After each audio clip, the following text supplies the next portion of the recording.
नमस्कार, मैं हूं शिखा स्टार। आप देख रहे स्टार न्यूज। खबरें विस्तार में आपका स्वागत है। संजय दत्त को हुआ लंग कैंसर। संजय दत्त पिछले दिनों सांस लेने में तकलीफ के चलते अस्पताल में भर्ती हुए थे। उनके फेफड़ों में पानी भर गया था, उसे निकाला गया। फिर टेस्ट के बाद पता चला कि उन्हें स्टेज 3 का कैंसर है। संजय दत्त की जिंदगी में कैंसर शब्द नया नहीं है। अपनी जिंदगी में संजू बाबा ने जिसे सबसे ज्यादा प्यार किया, यानी उनकी मां नरगिस को भी कैंसर से ही मौत हुई। नरगिस दत्त की इतना ही नहीं, संजय दत्त की पहली पत्नी ऋचा शर्मा ने भी ब्रेन ट्यूमर से लड़ते हुए उन्होंने अपनी जान गंवाई। ये खबर आने के बाद फैंस इनके लिए लगातार पूरे देश भर में दुआ कर रहे हैं। ट्विटर, सोशल मीडिया के थ्रू दुआएं दे रहे हैं जल्द सलामत होने की। इसके साथ ही प्रार्थना कर रहे हैं।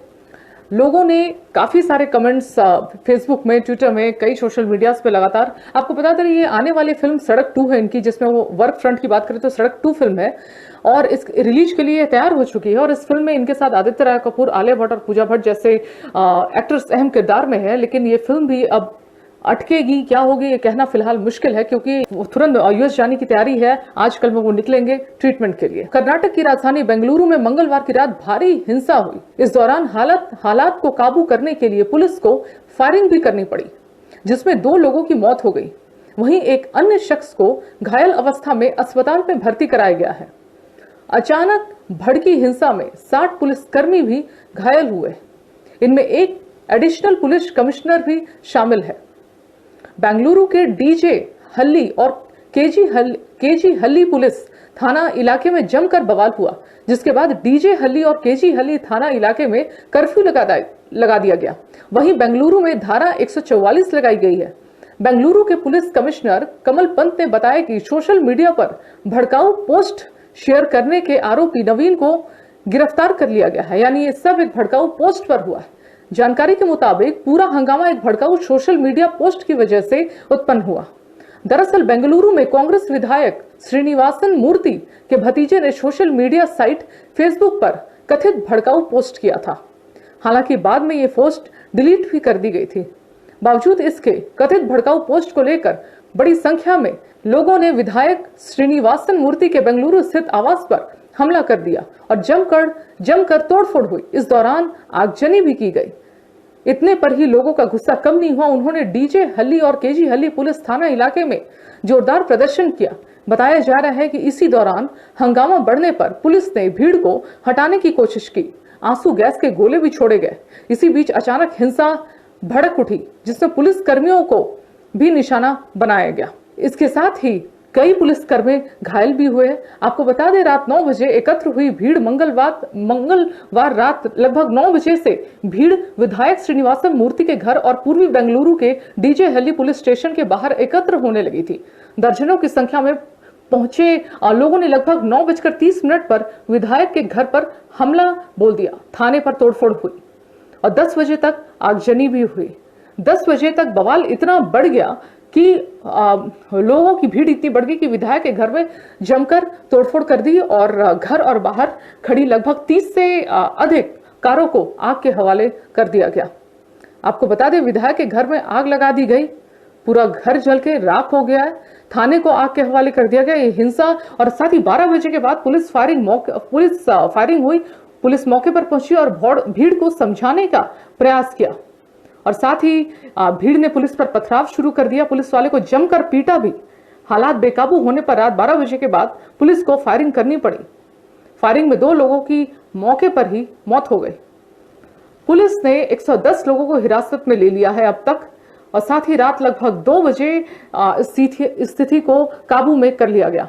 फायरिंग और गिरफ्तारी के बाद लोग जितने भी भीड़ थे वो मौके से भाग खड़े हुए। मशहूर शायर राहत इंदौरी का इंतकाल हो गया है। वह 70 साल के थे। दिल का दौरा पड़ने की वजह से इंदौर के एक अस्पताल में उन्होंने मंगलवार की शाम 5 बजे आखिरी सांस ली। मंगलवार को ही रात में करीब 10:30 बजे उन्हें इंदौर में सुपुर्दे खाक कर दिया गया। वायरस संक्रमण की चपेट में आने के बाद वो इंदौर के Shri Aurobindo institute of medical science यानी सैम्स में इलाजरत थे। इसके साथ ही रविवार की रात खांसी, बुखार और घबराहट होने पर राहत इंदौरी को CHL अस्पताल लाया गया था। जांच में उन्हें निमोनिया से ग्रसित पाया गया।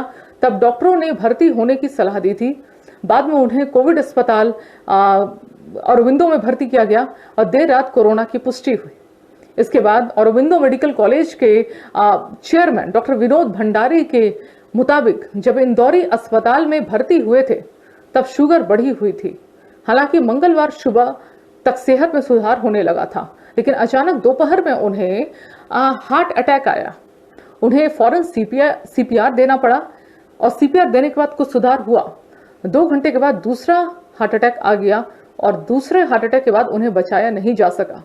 राहत इंदौरी की पत्नी सीमा राहत ने बताया कि वे शायरी के साथ साथ खाना भी बहुत अच्छा पकाते थे। बतौर सीमा, उनकी वाइफ ने कहा कि वो अक्सर किचन में घुस जाया करते थे और बड़े खुशमिजाज, हर दिल अजीज थे और उन्हें चिकन और नॉनवेज बनाने का बड़ा शौक था।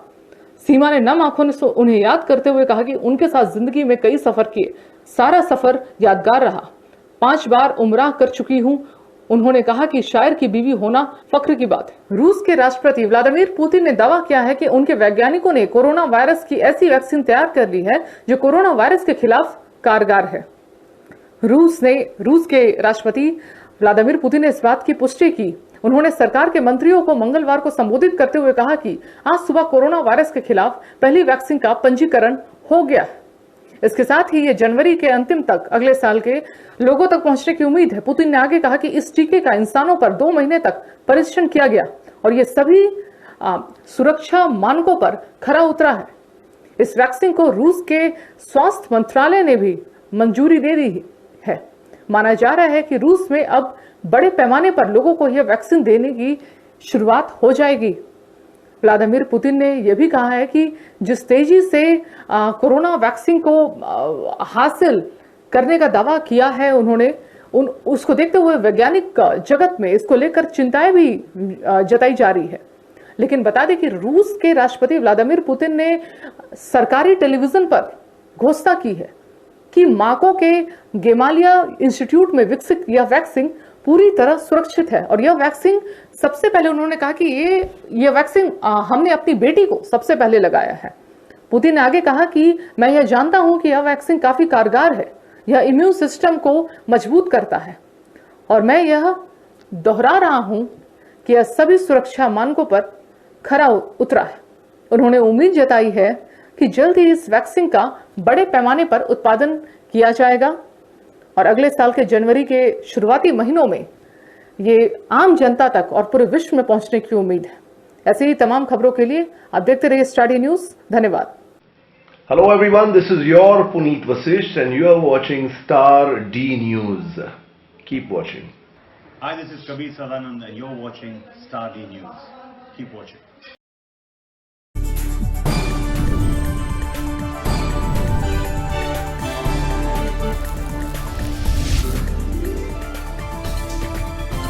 आप देख रहे हैं स्टार डी न्यूज, हर खबर का असर।